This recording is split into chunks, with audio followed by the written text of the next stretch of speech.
Selamat datang kembali. Di video kali ini kita akan membahas tentang skematik di dalam penilaian akreditasi rumah sakit. Jadi dalam proses akreditasi rumah sakit, kita bisa membuat skema-skema sederhana dengan tujuan untuk memudahkan kita di dalam mempersiapkan akreditasi rumah sakit. Nah, yang pertama kita bahas tentang alur penyelenggaraan akreditasi rumah sakit.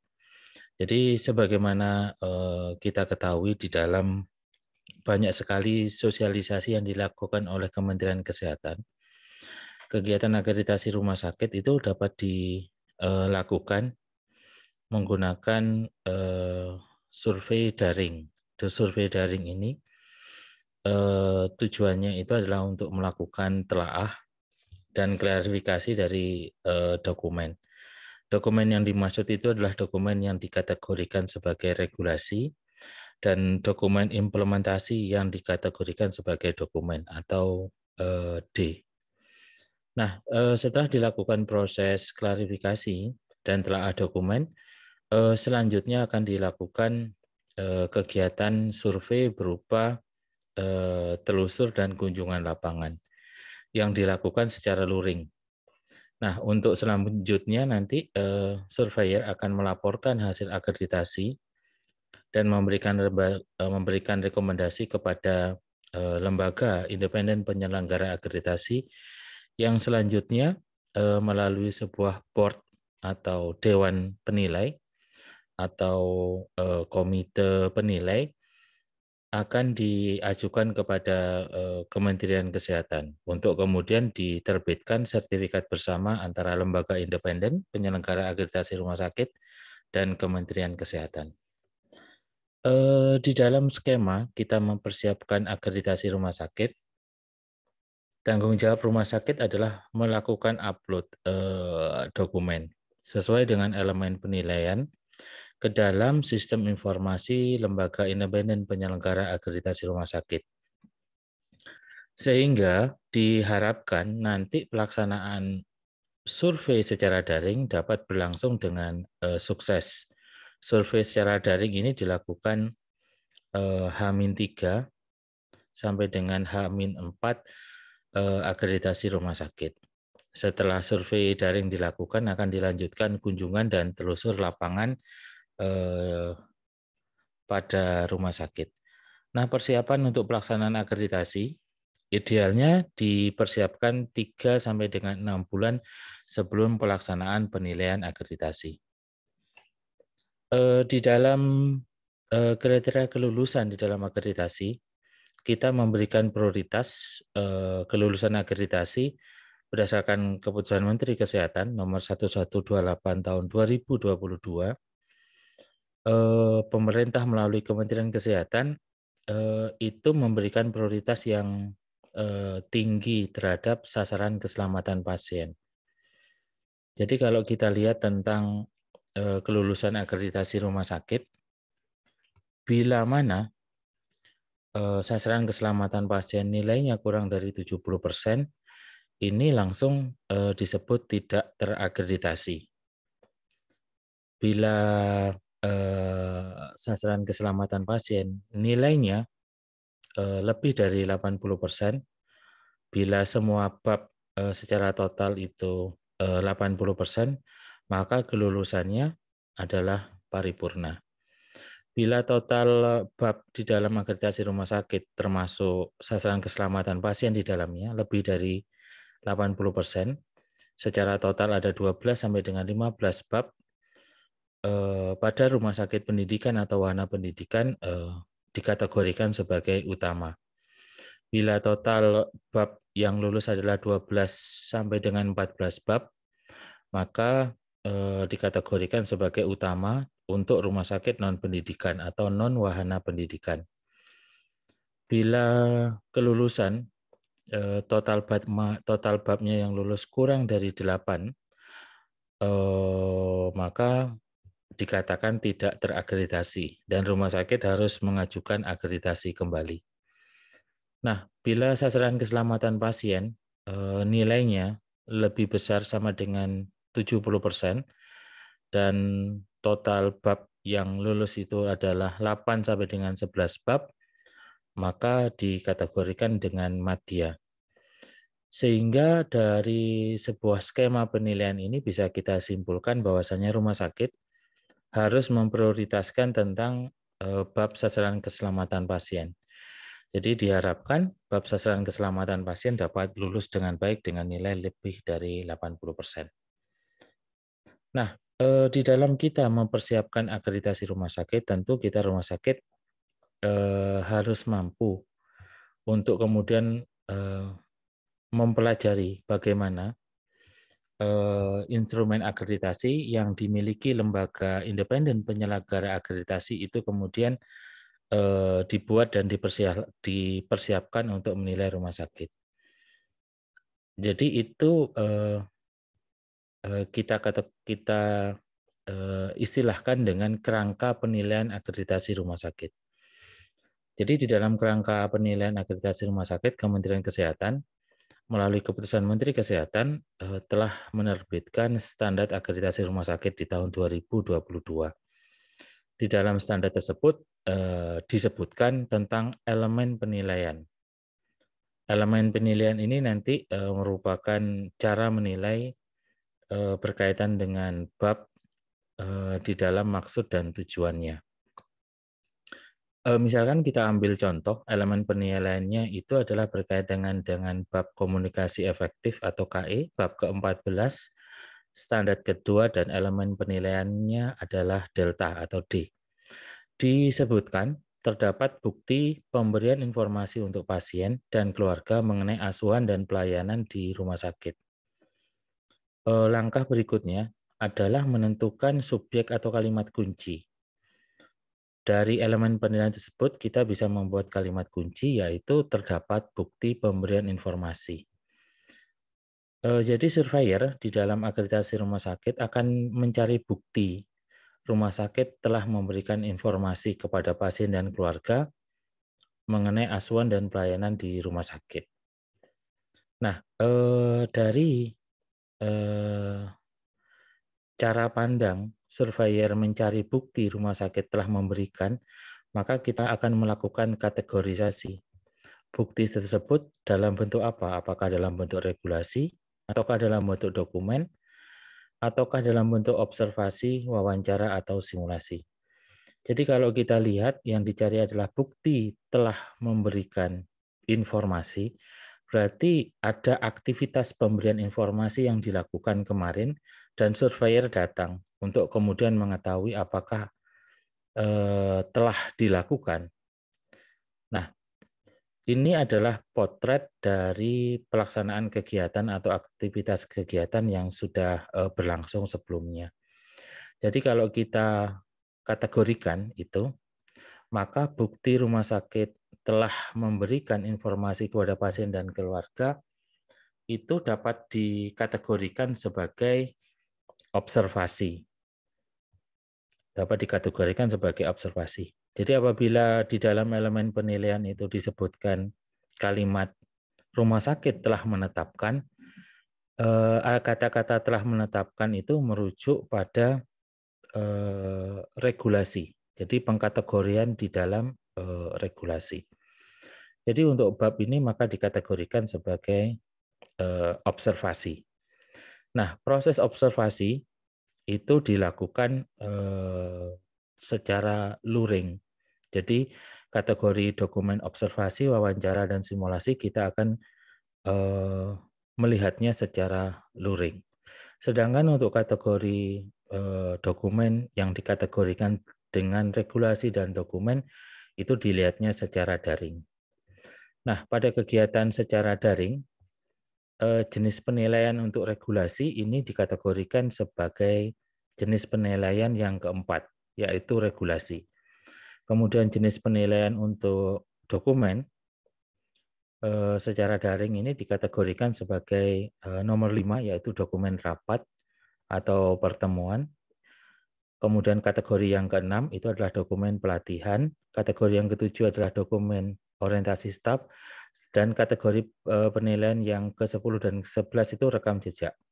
Jadi untuk rekam jejak ini untuk survei awal itu 3 bulan, untuk survei ulang itu adalah 12 bulan.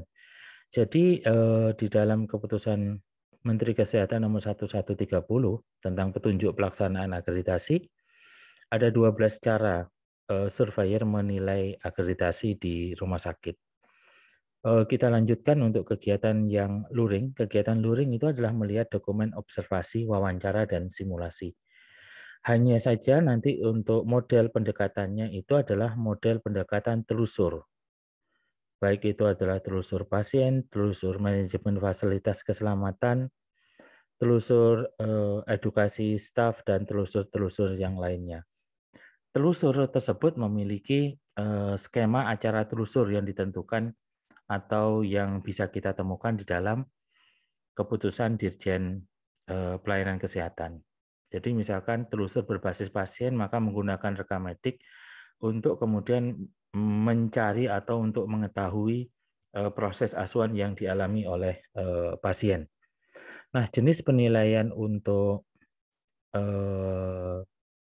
kategorisasi, observasi, wawancara, dan simulasi ini bisa jenis penilaian yang kedua yaitu bukti kepatuhan.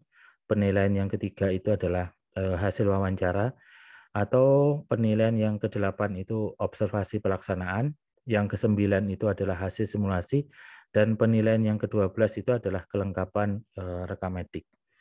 Jadi kategorisasi dari telusur itu menentukan jenis penilaian yang akan dilakukan oleh para surveyor. Nah, di dalam kegiatan luring, surveyor harus menilai ketercapaian di dalam elemen penilaian akreditasi. Elemen yang dimaksud itu adalah elemen yang membutuhkan pembuktian berupa observasi, wawancara, dan simulasi. Nah, surveyor itu kemudian mengumpulkan seluruh kategorisasi elemen penilaian berupa observasi, wawancara, simulasi, dan kemudian membaginya sesuai dengan kategori masing-masing pada babnya itu di dalam kegiatan telusur. Jadi kalau misalkan berkaitan dengan bukti tadi, bukti tentang komunikasi efektif, maka bisa dilakukan oleh surveyor untuk mendapatkan bukti itu pada kegiatan telusur pasien individual. Jadi surveyor akan melihat pada rekam medik, yaitu pengisian tentang form komunikasi efektif. Bisa juga surveyor juga melihat komunikasi efektif tersebut pada jenis telusur yang lainnya. Misalkan pada telusur telaah rekam medik, itu surveyor dapat melihatnya. Ataupun surveyor dapat melihatnya itu pada telusur, misalkan telusur penggunaan obat. Karena penggunaan obat itu sendiri, kita bisa akan melihat tentang komunikasi edukasi tentang penggunaan obat. Jadi surveyor dapat menggunakan telusur-telusur itu untuk kemudian menilai pencapaian rumah sakit di dalam observasi, yaitu pada bab komunikasi efektif berkaitan dengan bukti pemberian informasi tentang asuhan. Nah, nanti prosesnya tentang pengkategorian, apakah bukti kepatuhan ataupun hasil wawancara atau observasi pelaksanaan sampai dengan hasil simulasi dan kelengkapan rekam medik, itu kita akan melihat pada karakteristik dari kebutuhan pembuktian yang ada di dalam elemen penilaian. Misalkan kita coba membuat dengan pendekatan skematik yang lain. Jadi survei daring itu melihat jenis penilaian berkaitan dengan regulasi dan jenis penilaian yang berkaitan dengan dokumen. Jenis penilaian yang berkaitan dengan regulasi atau penilaian yang nomor 4 itu sebenarnya untuk melihat apakah regulasi itu sesuai dengan maksud dan tujuan. Dapat juga regulasi tersebut dicari kesesuaiannya dengan acuan-acuan perumah sakitan. misalkan peraturan Menteri Kesehatan yang terkait dengan elemen penilaian tersebut. Untuk jenis penilaian dokumen di dalam survei daring, itu pendekatan penilaiannya itu ada 4. Yang pertama, bila dokumen tersebut berupa dokumen rapat, maka pendekatan penilaian adalah nomor 5, yaitu dokumen rapat dan pertemuan. Jadi di sana akan dilihat kelengkapan rapat, yaitu undangan, materi, absensi, dan notulensi. Sebagai catatan, bila kebutuhannya itu adalah dokumen rapat, maka perlu dilakukan cross-check sesuai dengan ketentuan melalui wawancara. Apakah rapat tersebut itu membahas sebagaimana yang dimaksudkan di dalam undangan, materi, absensi, dan notulensi.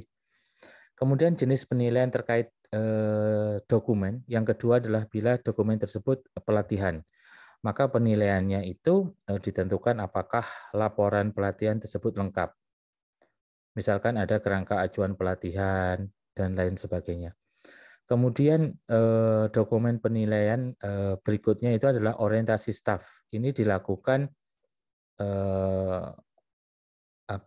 dilakukan pengecekan apakah orientasi staf laporannya sesuai dengan kelengkapan yang ditentukan di dalam cara penilaian. Misalkan kita lihat di sana untuk orientasi staf itu ada orientasi umum dan orientasi khusus. Kemudian orientasi umum itu bab-babnya itu adalah sesuai dengan visi, misi, dan kebijakan di rumah sakit.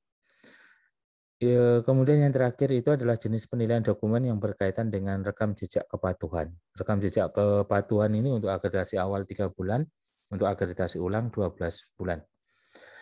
Nah, untuk telusur pada waktu survei luring, survei luring itu sebenarnya ingin melihat 3 kategori dokumen, yaitu dokumen yang bisa dilihat secara observasi, kemudian kegiatan wawancara, dan simulasi.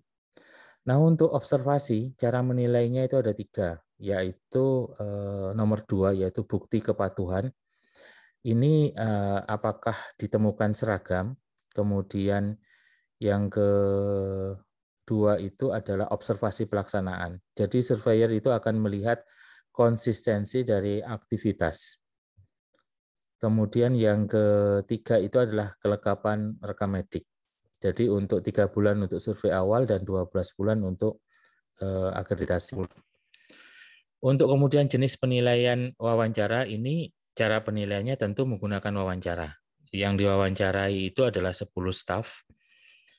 Kemudian jenis penilaian simulasi, tentu cara penilaiannya itu adalah simulasi. Jadi proses simulasinya dilakukan kepada 10 staf. Apabila kita melihat dalam elemen kesimpulan, dalam elemen penilaian, bisa kita simpulkan cara untuk kemudian mempersiapkan akreditasi. Kita ambil contoh pada bab yang lain, yaitu bab PP 1 elemen penilaian B. Dikatakan rumah sakit menetapkan isi minimal pengkajian awal meliputi poin A sampai dengan poin L. Jadi itu adalah ketentuan yang ada di dalam elemen penilaian. Kita identifikasi kalimat kuncinya. Kalimat kuncinya adalah menetapkan isi. Maka karena ini kalimat kuncinya adalah menetapkan isi, maka kita kategorikan dengan regulasi. Maka surveyor akan mencari bukti rumah sakit telah menetapkan isi minimal pengkajian awal. Maka rumah sakit tentu mempersiapkan atau menunjukkan bukti dokumen, yaitu form pengkajian awal. Dan cara penilaiannya adalah regulasi. Jadi dilihat apakah form pengkajian awal tersebut sesuai dengan maksud dan tujuan yang ada di dalam standar. Kemudian surveyor akan melihat dalam banyak perspektif. Yang pertama akan melihat tentang form pengkajian awal. Kemudian yang kedua tentu akan melihat pada SPO atau cara pengisian form pengkajian awal. Nah, ada titik berat di sini. Titik berat itu adalah untuk kemudian bisa menunjukkan apa sih yang perlu disesuaikan atau apa sih isi minimal pengkajian awal yang ada di bab ini. Isi minimalnya itu misalkan poin A itu tentang keluhan saat ini. Jadi surveyor akan mencari keluhan saat ini letaknya di form pengkajian awal itu di mana. Status fisik itu nulisnya di mana. Psikososio spiritual itu nulisnya di mana. Ekonomi nulisnya di mana sampai dengan yang L yaitu kebutuhan edukasi itu menulisnya di mana di dalam pengkajian awal. Jadi sekilas itu tentang gambaran skema dalam kita mempersiapkan akreditasi rumah sakit. Nah, skema penilaian itu diharapkan mampu dikuasai oleh rumah sakit sehingga rumah sakit dapat mempersiapkan dokumen ketercapaian pelaksanaan apa itu namanya pelaksanaan persiapan akreditasi sesuai dengan kebutuhan dari surveyor mencari pembuktian berupa ketercapaian dokumen di rumah sakit. Semakin kecil gap-nya, maka nilainya akan semakin bagus dan harapannya rumah sakit dapat nilai 10 dan lulus dengan paripurna. Semoga presentasi ini bermanfaat untuk teman-teman sekalian. Apabila ada hal yang kurang, nanti kita akan melakukan perbaikan dan penjelasan kembali pada video selanjutnya. Terima kasih. Assalamualaikum warahmatullahi wabarakatuh.